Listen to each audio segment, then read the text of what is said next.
Assalamu alaykum wa rahmatullahi wa barakatuh. Que la paix, la miséricorde et les bénédictions d'Allah soient sur vous. Bienvenue sur le flux de la foi. Si vous ressentez le besoin de nourrir votre cœur, d'approfondir votre spiritualité et de vous connecter à la sagesse éternelle de l'islam, abonnez-vous dès maintenant et laissez la lumière de la foi pénétrer votre vie. Aujourd'hui, un sujet bouleversant, vibrant d'amour divin. Quelle est la sourate préférée d'Allah? Et pourquoi est-elle si précieuse qu'on vous recommande de la réciter à chaque prière? Ferme les yeux un instant et remonte dans le temps. Imagine la douceur du désert au crépuscule. Les dattiers frémissent dans la brise. Un petit groupe de compagnons est assis autour du prophète Muhammad, enveloppé dans le calme d'une fin de journée à Médine. Les cœurs sont paisibles, les visages baignés de lumière. Soudain, un homme se met à réciter une sourate, humblement, avec sincérité. Les autres écoutent. Le prophète s'immobilise. Son regard devient profond. Sa poitrine se dilate. Il interrompt l'instant. Puis, il prononce ces mots qui résonnent à travers les siècles. Par celui qui tient mon âme dans sa main, elle est certes la préférée d'Allah. Sahih al-Bukhari. Un frisson sacré parcourt l'assemblée. Les anges eux-mêmes écoutent. Ce moment n'est pas seulement historique, il est cosmique. Il trace un lien entre le ciel et la terre, entre la parole d'un simple croyant et le plaisir d'Allah. Et cette sourate, tu la connais déjà? Elle n'est pas cachée dans les profondeurs du Coran. Elle n'est pas une révélation difficile à comprendre ou à mémoriser. Elle t'est courte, familière, répétée tous les jours. Tellement simple, et pourtant, elle est aimée d'Allah. Alors pose-toi cette question. Pourquoi? Pourquoi cette sourate, parmi les 114 joyaux du Coran, est-elle celle que le Créateur préfère? Qu'a-t-elle de si particulier? Qu'exprime-t-elle que les autres ne disent pas? Est-ce la pureté de son message? L'unicité de son contenu? La sincérité de celui qui la récite? Allah, dans son infinie sagesse, a choisi d'aimer une parole particulière. Et ce choix nous force à réfléchir, pas seulement sur le texte, mais sur notre propre lien avec le Coran. Dans le Coran, Allah dit « Ceux qui croient et dont les cœurs se tranquillisent à l'évocation d'Allah. N'est-ce point par l'évocation d'Allah que se tranquillisent les cœurs » Sourate Ar-Ra'd 13-28.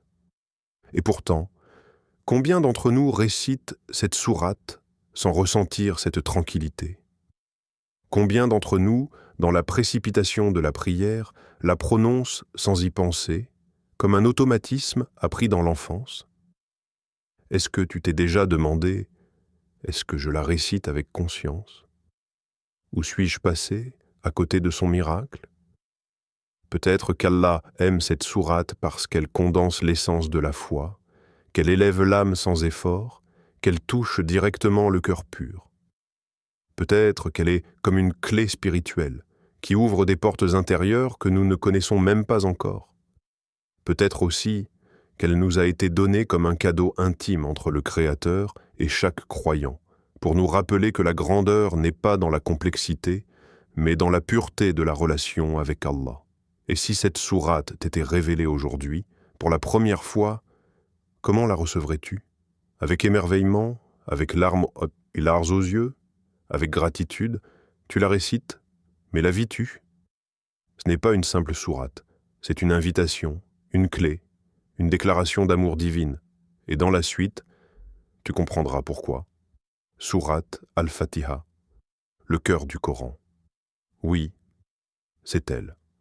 Sourate Al-Fatiha, al-Kitab, la mère du livre, la sourate que tu connais depuis l'enfance, que tu récites à chaque prière. Mais l'as-tu vraiment goûtée, une seule fois, de tout ton cœur? Le prophète l'a dit avec une force inégalée. Il n'a été révélé dans la Torah, ni dans l'Évangile, ni dans les psaumes, ni même dans le Coran, une sourate semblable à Al-Fatiha. Sunan al-Tirmidhi. Aucune sourate ne lui ressemble. Aucune.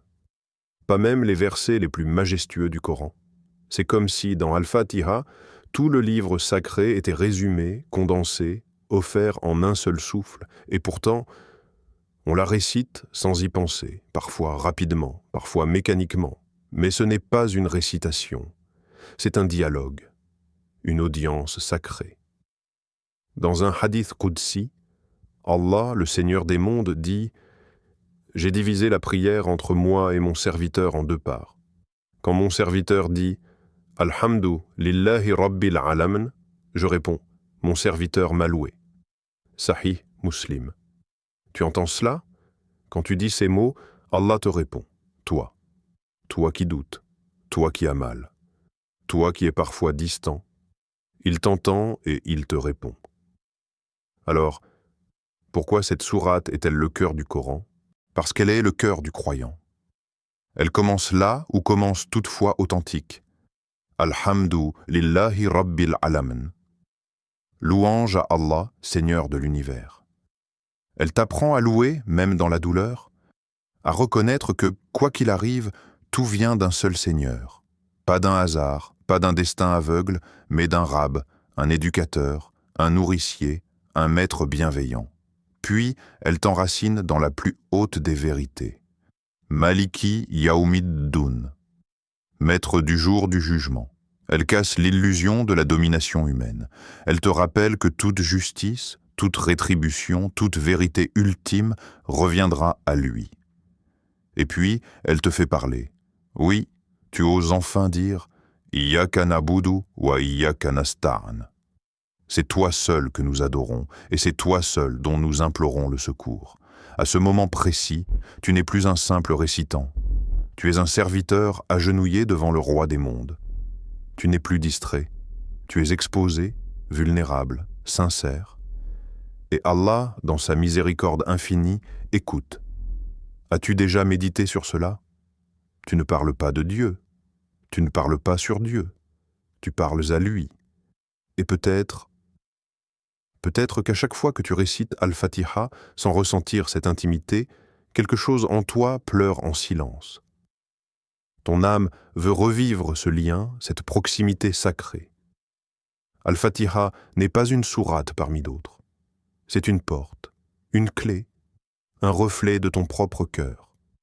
Une conversation divine à chaque prière, et si, chaque fois que tu disais « Alhamdu lillahi rabbil alamin », Allah t'écoutait et te répondait? Pas symboliquement, pas au sens figuré, mais réellement. Le Seigneur du trône glorieux, le Créateur du ciel, des galaxies, de la lumière et de l'ombre, lui. Dans un hadith qudsi rapporté par le prophète, Allah dit « J'ai divisé la prière entre moi et mon serviteur en deux parts, et mon serviteur aura ce qu'il demande. Quand mon serviteur dit « Alhamdu lillahi rabbil alamin », je dis « Mon serviteur m'a loué ». Quand il dit « Ar-Rahmani Raham », je dis « Mon serviteur m'a glorifié ». Quand il dit « Maliki Yaoumiddin », je dis « Mon serviteur m'a magnifié ». Quand il dit « Iyyaka na'budu wa iyyaka nasta'in », je dis « Ceci est entre moi et mon serviteur aura ce qu'il demande ». Quand il dit « Ihdina sirat al-mustaqam », je dis « Ceci est pour mon serviteur, et mon serviteur aura ce qu'il a demandé ». Sahih Muslim. Lise ces mots encore une fois, doucement. Chaque verset d'Al-Fatiha est entendu, accueilli, répondu. Tu t'adresses à Allah et il te répond. Pas plus tard. Pas par des signes dans ta vie. Maintenant. Pendant que tu es en prière, à cet instant précis, as-tu déjà ressenti cela? Quand tu es seul, prosterné, que les bruits du monde se taisent, et que tu murmures « Iyyaka na'budu wa iyyaka nasta'in ». C'est toi seul que nous adorons, et c'est toi seul dont nous implorons le secours. Tu n'es plus en train de faire la prière. Tu es en communion. Tu as été invité à parler avec ton Seigneur. Combien de fois as-tu prié, distrait, avec ton esprit ailleurs? Et combien de fois t'es-tu rappelé que tu étais en conversation avec celui qui t'a créé? Allah dit dans le Coran, « Et quand mes serviteurs t'interrogent à mon sujet, eh bien, je suis tout proche. Je réponds à l'appel de celui qui m'invoque quand il m'invoque. » Sourate Al-Baqarah, 286. Tout proche. Pas seulement au-dessus des cieux, tout proche de ton cœur. Tu n'as pas besoin d'une grande éloquence. Tu n'as pas besoin d'être parfait. Tu as juste besoin d'être présent. Tu te tiens debout, humblement. Tu ouvres la bouche et les mots d'Al-Fatiha sortent. Mais si ton cœur est là aussi, alors le ciel s'ouvre. C'est ce qu'est vraiment la prière, une rencontre. Pas une série de gestes, pas une obligation mécanique, mais un moment d'amour, un rendez-vous sacré, où l'invisible devient palpable. Et toi, la prochaine fois que tu récites Al-Fatiha, seras-tu prêt à écouter la réponse d'Allah? Parfois, la douleur ne se voit pas. Elle est là, tapie dans le creux de la poitrine. Un vide, une angoisse, une fatigue qui ne part pas avec le sommeil. Des blessures laissées par des mots, par des deuils, par des trahisons. Ou simplement par l'éloignement. Et parfois, c'est le corps qui parle. Fièvre, maladie, maux sans cause apparente, fatigues inexplicables. Et les traitements échouent, les diagnostics se brouillent, l'âme s'effondre. Mais il est un verset, une sourate, un souffle du ciel, chargé d'un pouvoir mystérieux, Al-Fatiha. Oui, la même que tu récites tous les jours. Elle est bien plus qu'une ouverture rituelle, elle est shifa, une guérison. Un jour, un des compagnons du prophète fit halte dans une tribu. Un chef de cette tribu était malade, incapable de se lever. Aucun remède ne fonctionnait. Un des compagnons récita simplement Al-Fatiha 7 fois sur lui. Et contre toute attente, il se lave. Ce n'est pas un simple rappel. C'est un avertissement sacré. Sans Al-Fatiha, il n'y a pas de dialogue. Sans elle, la prière perd son essence. Mais plus encore, ce n'est pas juste une récitation qui est exigée. C'est une présence. Tu peux prononcer chaque mot parfaitement. Mais si ton cœur est ailleurs, où est ton âme pendant la prière? Réciter sans concentration, c'est comme frapper à une porte, sans attendre qu'on l'ouvre. C'est comme parler à un roi, les yeux ailleurs, distrait, pressé. C'est comme tendre les mains au ciel, sans croire que quelqu'un regarde. Et pourtant, Allah regarde, il écoute, il répond. Ferme les yeux un instant. Dis doucement. Alhamdu lillahi rabbil alamin. Est-ce que tu ressens ce que tu dis? Est-ce que tu entends Allah te répondre? Mon serviteur m'a loué? Essaie de ralentir, inspire. Dis-le encore comme si tu n'avais jamais prononcé ces mots de toute ta vie. Tu es là, devant lui. Et cette sourate n'est plus un devoir, c'est une rencontre. Le Coran dit « Ne médite-t-il donc pas sur le Coran? Ou y a-t-il des cadenas sur leur cœur ?» Sourate Muhammad 47-24. Peut-être que ces cadenas sont le résultat d'années d'automatisme. Peut-être qu'ils peuvent s'ouvrir, non pas avec de grandes sciences, mais avec une sincérité retrouvée. Quand tu dis « Iyyaka nabudu wa iyyaka nasta'in », ne dis-le pas comme un passage obligé. Dis-le comme une déclaration de dépendance totale. Dis-le comme un cri doux de l'âme « Ya Rab, je ne peux rien sans toi ». Chaque mot d'Al-Fatiha peut soigner, purifier, réveiller. Mais seulement si ton cœur est présent. 8. L'appel à l'action.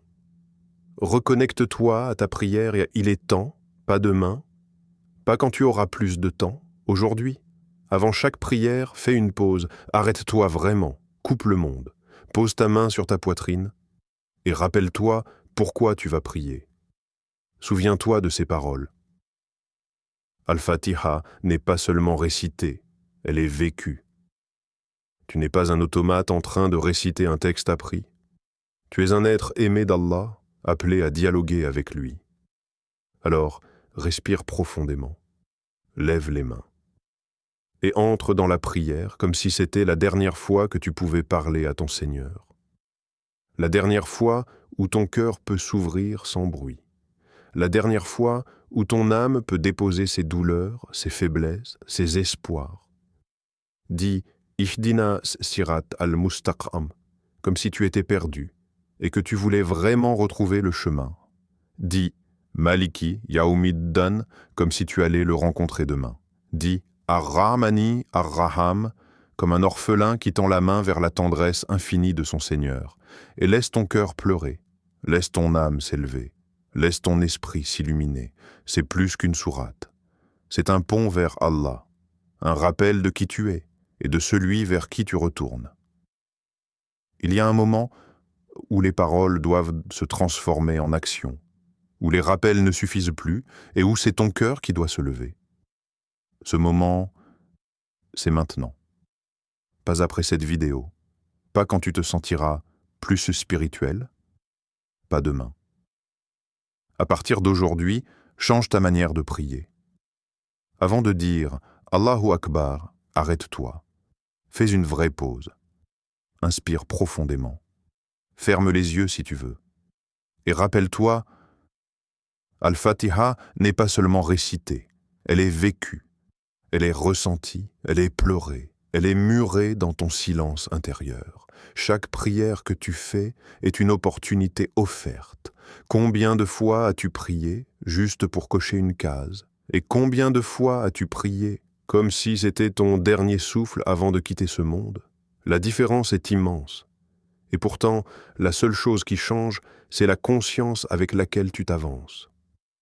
Avant chaque prière, dis-toi « Je suis sur le point de parler avec celui qui sait tout de moi et qui m'attend. Pas besoin d'être parfait, pas besoin d'avoir tout compris. Tu as juste besoin d'être là, entier, vrai. » Quand tu diras « Iyyaka na'budu wa iyyaka nasta'in », dis-le comme quelqu'un qui s'abandonne enfin. Quand tu diras « Ihdinas sirat al-mustaqam », dis-le comme quelqu'un qui veut vraiment changer. Et si les larmes viennent, laisse-les couler. Ce ne sont pas des faiblesses, ce sont les portes du cœur qui s'ouvrent. C'est l'âme qui retrouve sa source. Le prophète a dit « Il y a certes dans le corps un morceau de chair. S'il est sain, tout le corps l'est. Et s'il est corrompu, tout le corps l'est. Et c'est le cœur. » Sahih al-Bukhari, Sahih Muslim. Ce cœur, tu peux commencer à le guérir dès maintenant. Rends ta prochaine prière différente. Ne cherche pas à faire plus. Cherche à faire vrai. Entre dans chaque prière comme si tu n'allais plus jamais en sortir. Parle comme si c'était la dernière fois que tu pouvais t'adresser à ton Seigneur. Et récite Al-Fatiha, comme un appel venu du fond de ton âme. Laisse ton cœur pleurer. Laisse ton âme s'élever. Laisse ton esprit s'illuminer. Tu ne récites pas une sourate. Tu es en train de revenir à Allah. Qu'Allah nous accorde la sincérité dans chaque verset que nous récitons. Qu'il fasse de notre lien avec Al-Fatiha une lumière dans nos tombes et un pont vers le paradis. Certes, ceux qui récitent le livre d'Allah accomplissent la prière et dépensent, espèrent un commerce qui ne périra jamais. Sourate Fatir 35-29. Abonne-toi à Le flux de la foi. Chaque semaine, une nouvelle vidéo pour apaiser ton âme et t'élever dans la lumière divine.